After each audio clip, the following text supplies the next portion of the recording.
पुष्पा सुबह सुबह हाथ में चाय का कप लिए हॉल में बैठकर टीवी देखते हुए चाय पी रही थी कि तभी उसको डोर बेल की आवाज सुनाई दी। दरवाजा खोला तो देखा काम वाली बाई सुमन थी। अरे सुमन, तू आज क्यों आई? तुझे मना किया था ना मैंने आज आने के लिए। आज तेरी बेटी का जन्मदिन है ना, तो तू क्यों आई? मैं कर लेती आज सारा काम खुद ही। हाँ भाभी, लेकिन साहब को पूछा तो उन्होंने छुट्टी लेने से मना कर दिया था, और अगर आज मैं नहीं आती तो साहब का गुस्सा हम दोनों पर बरसता। तो सोचा सुबह जल्दी जाकर सारा काम जल्दी से निपटाकर बाजार चली जाऊंगी। बेटी के लिए तोहफा भी लेना है, इसलिए मैं आज आ गई। ऐसा बोलकर सुमन काम में लग गई। सुमन को 2 साल पहले ही पुष्पा के पति अमर ने घर के काम करने के लिए रखा था। सुमन बातूनी थी। पुष्पा उससे बात करके अपना गम भूल जाती। आज सुमन के चेहरे की चमक बता रही थी कि वे कितनी खुश है। कितने साल की हो गई तेरी बेटी? पुष्पा ने पूछा। पूरे 10 वर्ष की हो जाएगी भाभी। उसके लिए नई फैंसी ड्रेस खरीदनी है। मोबाइल पर फोटो देखी तो उसको भी वैसी ही चाहिए, तो सोचा दिला दूं। भाभी, आज खाने में कड़ी चावल कलौंजी बना दूं? सुमन ने कहा, हाँ बना दे। वैसे भी बस मुझे ही खाना है, आज सब बाहर ही खाने वाले हैं। और सुन, जाते वक्त मुझसे कुछ पैसे ले जाना। मेरी तरफ से भी अपनी बेटी के लिए कुछ ले लेना। साहब का रूम अच्छे से साफ करना। तुझे तो पता ही है कि थोड़ी भी गंदगी देखी तो गुस्सा 7वें आसमान पर होगा। सुमन ने कहा, जी भाभी, सब अच्छे से साफ कर दूंगी, आप चिंता मत करो। सुमन ने काम करते करते बातें शुरू कर दी। भाभी, एक बात पूछूं आपसे? आपकी शादी को कितने साल हो गए? कल पूरे 3 साल हो जाएंगे। मतलब कल आपकी शादी की सालगिरह है। पुष्पा ने टीवी देखते हुए हाँ में सिर हिला दिया। फिर तो कल घर में खूब जश्न होगा, है ना भाभी? अरे नहीं, इस बार शादी की सालगिरह का जश्न नहीं होगा। ऐसा क्यों भाभी? पिछली बार तो हुआ था। आप तो नसीब वाली हो जो इतना अमीर और नामी ससुराल मिला है आपको। साहब की इतनी अच्छी कमाई है, फिर भी आप जश्न नहीं करोगी, ऐसा क्यों? अरे तू यहाँ मुझसे बातें ही करती रहेगी या घर जाकर अपनी बेटी के जन्मदिन की तैयारी भी करेगी? पुष्पा ने बात को टालते हुए कहा। अरे हाँ, मैं भी कितनी पागल हूँ, बातों में लग जाती हूँ। इतना कहकर सुमन काम निपटा कर चली गई। तभी मोबाइल की घंटी बजी। पुष्पा ने देखा तो उसकी सास शांति जी का फोन था। शांति जी, जो कि एक समाज सेविका थी, जो महिलाओं के खिलाफ होने वाली घरेलू हिंसा और अत्याचारों के खिलाफ समाज में जागरूकता फैलाने का काम करती थी। वो समाज सेवा के काम से कुछ दिनों के लिए बाहर गई थी। पुष्पा ने फोन उठाकर हेलो कहा तो वो कहने लगी, पुष्पा, तुम्हारी शादी की सालगिरह पर सेलिब्रेशन के लिए मैंने इस बार 5 स्टार होटल बुक कर दिया है। इस बार घर पर जश्न नहीं होगा। शांति जी ने कहा, लेकिन माँ जी, मुझे कोई पार्टी वार्टी नहीं करनी है। सुन लिया अमर? शांति जी ने कहा। पुष्पा को समझ में आ गया कि माँ जी ने कॉन्फ्रेंस कॉल करके अमर को भड़काने का काम किया है। इतना सुनते ही पुष्पा के हाथ पांव ठंडे हो गए। वो मैं ये कहना चाह रही थी कि मुझे पार्टी नहीं करनी है और ना ही किसी पार्टी में जाना है। पुष्पा ने लड़खड़ाती जुबान में डरते हुए अपने मन की बात कही। अमर बोला, तुमसे कोई सलाह नहीं मांग रहा, जितना बोला जाए उतना किया करो। ज्यादा जुबान चली तो पता है ना, चुपचाप पार्टी के लिए चली आना, समझी? इतना कहकर फोन काट दिया। पुष्पा वहीं सोफे पर धम से बैठ गई और अपनी पुरानी यादों में चली गई। उसे पुरानी भूली बातें और पुराने जख्म जैसे सब ताजा हो गए हो। वो सोचने लगी, कैसे भूल जाऊं जो पिछले साल अमर ने मेरे साथ किया था। वैसे तो हर रोज ही होता है, लेकिन उस दिन सब मेहमानों के सामने पार्टी में अमर ने पुष्पा पर हाथ उठाया था। कितना रोई थी तब पुष्पा। सब वहीं थे उस वक्त, लेकिन किसी ने कुछ नहीं कहा। सासू माँ ने सबके जाने के बाद कहा, पति पत्नी में छोटे मोटे झगड़े तो होते रहते हैं। चाचा चाची भी समाज की दुहाई देकर पुष्पा को रोता हुआ छोड़कर चले गए। पुष्पा के माता पिता का स्वर्गवास बचपन में ही कार एक्सीडेंट में हो गया था।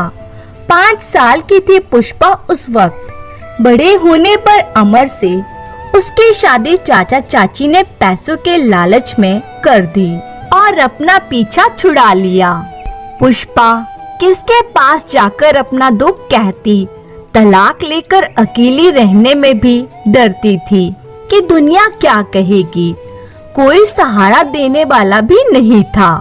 अमर और शांति जी उसे बात बात पर धमकी देते कि अगर हमसे बैर लिया तो फिर ना घर की बचोगी ना घाट की। अभी जो रोटी कपड़ा मिल रहा है वो भी बंद हो जाएगा। बदनामी होगी सो अलग, मतलब इसमें कुल मिलाकर सिर्फ तुम्हारा घाटा ही है। पुष्पा डर के मारे उनके मारपीट और घरेलू अत्याचार हर रोज सहती रहती और अंदर ही अंदर घुटती रहती। बस यही कारण था कि अमर की हिम्मत और बढ़ गई थी। शराब पीकर मारपीट करना, गाली गलौज करना अब तो आम बात हो गई थी। यह सब सोचते सोचते पुष्पा का सिर दर्द करने लगा था। तभी डोर बेल बजी। दरवाजा खोला तो अमर सामने खड़े थे। इतना भी पूछने की हिम्मत नहीं हुई कि आज इतनी जल्दी कैसे आए। तभी अमर ने कहा, जाकर खाना लगाओ। अमर के लिए पुष्पा खाना लगाने लगी। अमर खाना खा रहा था। पुष्पा वहीं पास में खड़ी थी कि तभी एक जोरदार थप्पड़ पुष्पा के गालों पर अमर ने दे मारा। ये कहते हुए कि स्टैंडर्ड खाना बनाना नहीं आता, कम से कम बनवाना तो सीख लेती। और खाने की थाली छोड़कर उठकर कमरे की तरफ जाते हुए कहा, सुनो, कल पार्टी है, कोई नाटक मत करना पिछली बार की तरह, और किसी अच्छे पार्लर से तैयार होकर आना, समझी। पुष्पा गाल पर हाथ रखे वहीं जमीन पर बैठकर रोते रोते सोचने लगी कि उसे पता होता कि अमर घर पर ही खाएंगे तो उनकी पसंद का खाना ही बनवाती। रोते रोते कब आंख लग गई उसे पता ही नहीं चला। सुबह अमर ने पैर से पुष्पा को मारकर जगाया तो पुष्पा सोचने लगी कि क्या सच में यही उसका नसीब है। खाना पीना, पैसा, शोहरत, ऐशो आराम सब कुछ था उस घर में पुष्पा के पास, सिवाय उसके आत्मसम्मान और प्यार के। दुखी मन से पुष्पा ने अमर के लिए नाश्ता बनाया और नाश्ता करके अमर ऑफिस चले गए। तभी सुमन आ गई। आज बातूनी सुमन भी चुपचाप अपना काम कर रही थी। पुष्पा ने उसे चुपचाप देखकर अपने साथ रात को हुई मारपीट को भुलाते हुए पूछा, बड़ी शांत है आज, बताया नहीं। कैसे रही बेटी के जन्मदिन की पार्टी? कि तभी पुष्पा की नजर सुमन पर गई। तुझको ये चोट कैसे लगी? इसलिए तू आज इतनी शांत है, बता तो सही क्या हुआ। इतना सुनते ही सुमन की आंखों में आंसू आ गए। भाभी क्या बताऊं, कल रात मेरे मर्द ने शराब पीकर मुझे बहुत मारा और सारे पैसे भी छीन लिए। मतलब बेटी का जन्मदिन भी खराब कर दिया होगा उसने। हाँ भाभी। फिर क्या हुआ? क्या होगा भाभी, हम औरतों के नसीब में मर्दों के हाथों मार खाना ही लिखा हुआ है। आप पढ़ी लिखी होकर भी आज तक साहब से मार खाती हो, तो मैं तो अनपढ़ ठहरी। बुरा तो तब लगता है जब बेटी ये सब देखकर रोती है। आपको तो अभी तक बच्चे नहीं हैं, इसलिए आप अकेली ही सब दुख सहती हैं। मुझे तो बेटी को देखकर रोना भी आता है और चिंता भी कि कहीं आगे चलकर इसके साथ भी यही सब हुआ तो क्या होगा। पता है भाभी, शादी से पहले जब अपनी माँ को मार खाते देखती थी, तब माँ को कहती थी कि हिम्मत क्यों नहीं करती, और कहती थी मैं तो शादी के बाद अपने पति से अपना हिसाब साफ रखूंगी। इज्जत के बदले इज्जत, प्यार के बदले प्यार और मार के बदले मार, कब तक बर्दाश्त करूंगी। तब माँ कहती थी चुप कर पगली, ऐसा नहीं होता। शादी के बाद पता चला वो वाकई बचपन था। हकीकत तो शादीशुदा औरतों की यही है कि उनको अत्याचार बर्दाश्त करना ही होता है। जैसे आप छिपा रही हो थप्पड़ के दाग को। भाभी, मेकअप से दाग छिप सकता है, मिट नहीं सकता। ऐसे मत देखो मुझे सब कुछ पता है। मुझे क्या, पूरी सोसाइटी को पता है, बस कोई सामने से बोलता नहीं। पुष्पा आश्चर्य से सुमन को देखती रह गई। आज उसको सुमन की बातें चुभ रही थी। तभी अमर का फोन आया। पुष्पा सुनो, मैं ऑफिस से सीधा होटल आ जाऊंगा, तुम ड्राइवर के साथ चली आना। पुष्पा ने मन मार कर हाँ कहकर जवाब दिया और शाम को तय समय पर पुष्पा होटल पहुंच गई। पार्टी शुरू होने वाली थी, सभी मेहमान आ चुके थे। तभी पुष्पा भी वहां आ गई। अमीरों के महफिल में मेकअप से लिपे पुते चेहरे जाम से जाम टकरा रहे थे। अमर की नजर जैसे ही पुष्पा पर गई, वो उसका हाथ घसीटते हुए होटल के एक कमरे में लेकर आया। आउच! मेरा हाथ छोड़ो, मुझे दर्द हो रही है। बोलिए क्या हुआ अमर, मुझे कहाँ ले जा रहे हो? कुछ बोलिए तो सही, पुष्पा ने कहा। इतने में अमर ने पुष्पा को गुस्से से घूरते हुए बोला, बेवकूफ गंवार औरत, तुम्हें मैंने बोला था कि अच्छे से पार्लर में जाकर मेकअप कराना और कपड़े पहनना, और तुमने क्या पहन लिया, कैसा मेकअप किया है? पुष्पा ने कहा, लेकिन मैं तो तुम्हारे पसंद के पार्लर में ही जाकर तैयार हुई हूँ। दो कौड़ी की औरत तुम मुझसे जुबान लड़ाएगी, अभी बताता हूँ तुम्हें। अमर ने पुष्पा का हाथ पकड़कर उसके बालों को पकड़ते हुए जैसे ही अपना हाथ उठाया पुष्पा के गाल पर थप्पड़ मारने के लिए, कि तभी पुष्पा में आज न जाने कहां से इतनी हिम्मत आ गई कि उसने अमर का हाथ पकड़कर झटक दिया और अपने दूसरे हाथ से उसने उसको आज एक के बाद एक लगातार कई तमाचे मारे। अमर अपने दोनों गालों पर हाथ रखे थोड़ी देर के लिए सन्न हो गया और उसकी आंखें गुस्से से लाल पुष्पा को घूरे जा रही थी। आज पुष्पा ने डरने की बजाय हिम्मत से काम लिया। हमेशा पीछे हटने वाले उसके दो कदम आज निडर होकर अमर की तरफ आगे आत्मविश्वास से बढ़े। अमर ने गुस्से में बोलना चाहा तो पुष्पा ने मुंह पर उंगली रखकर चुप रहने का इशारा करते हुए कहा, तुम बहुत बोल चुके मिस्टर अमर। आज तक सिर्फ मैं सुनती रही और तुम बोलते रहे। अब आज मेरी बारी है बोलने की, और तुम्हारी सुनने की। मैं कोई खिलौना नहीं हूँ जिससे तुम जब चाहो जैसे चाहो खेलोगे, समझे? आज के बाद अगर मुझ पर हाथ उठाया या कोशिश भी की तो वो हाल करूँगी कि जिंदगी भर याद रहेगा। समझ आई बात mister so called Amar Singh? अगर चाहते हो कि पार्टी में कोई तमाशा ना हो और सबके सामने तुम्हारी इज्जत बनी रहे तो चुपचाप पार्टी में चलो। दरवाजे पर खड़ी शांति जी पुष्पा के पास आई और बोली, तेरी इतनी हिम्मत कि तू मेरे बेटे को मारे?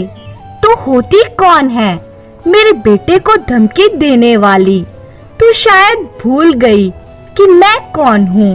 अगर हम तुझे छोड़ दें तो तू वापस रास्ते पर आ जाएगी। किसके दम पर इतना कूद रही है? ये फिल्म नहीं, असल जिंदगी है। यहाँ तलाकशुदा या ससुराल से निकाली गई औरतों की कोई इज्जत नहीं करता। तुझे पता नहीं किससे दुश्मनी मोल ले रही है। आदरणीय सासू माँ, आज आप भी चुप ही रहें तो बेहतर होगा। अपने अय्याश शराबी अमीर बेटे की शादी मुझसे इसलिए कराई कि अनाथ गरीब लड़की चुपचाप आप लोगों के सब जुर्म बर्दाश्त करती रहेगी। लेकिन अब ऐसा नहीं होगा। अब चुप रहने की बारी आपकी है, वरना जिस समाज और मीडिया में लोग आपको देवी मानते हैं, जो औरतें शांति देवी को न्याय और महानता की मूरत समझती हैं, वही औरतें समाज मीडिया जब देवी समझी जाने वाली शांति जी को खुद उसी जुर्म के सजा भुगतते देखेंगे तो कितनी इज्जत रह जाएगी। जरा सोच कर देखिए, जब शांति देवी की बहू मीडिया के सामने बोलेगी घरेलू हिंसा की बात तो क्या होगा? जंगल की आग की तरह ये खबर हर मीडिया चैनल के ब्रेकिंग न्यूज में फैली होगी। उम्मीद करती हूँ अब आपकी समझ में आ गई होगी मेरी बात। और क्या कहा आपने कि मुझे अगर आप लोग छोड़ देंगे या तलाक दे देंगे तो वो गाना सुना है आपने, इसमें तेरा घाटा। इसलिए बेहतर होगा मुझे आप ये धमकी ना दें, क्योंकि मेरे पास कानून है जहां मैं न्याय मांग सकती हूँ। सही कह रही हूँ ना मैं? मेरे चुप्पी को आप दोनों ने मेरी कमजोरी समझ रखा था, पर अब और नहीं। अब बस मैं पढ़ी लिखी आज की नारी हूँ, अपने सभी सामाजिक और कानूनी अधिकार भी जानती हूँ। मुझे आपकी दया की जरूरत नहीं। नारी कोई मूर्ति नहीं, इंसान है। ये बात हमेशा याद रखिएगा। मर्जी अब आप लोगों की है। आप दोनों यहाँ आराम से बैठकर सोच लो कि क्या करना है। मैं पार्टी में जा रही हूँ। अब अमर और शांति देवी की समझ में आ चुका था कि उनकी बहू पुष्पा अब उनके और अत्याचार सहन नहीं करेगी। फिर वे दोनों भी पार्टी में गए और उन्होंने शादी की सालगिरह को। हेलो दोस्तों, नमस्कार। आप लोग को हमारे चैनल में स्वागत है। अगर आप लोग को हमारा कहानी अच्छा लगा हो तो लाइक सब्सक्राइब जरूर करें, साथ में कमेंट करें और शेयर भी करें। धन्यवाद।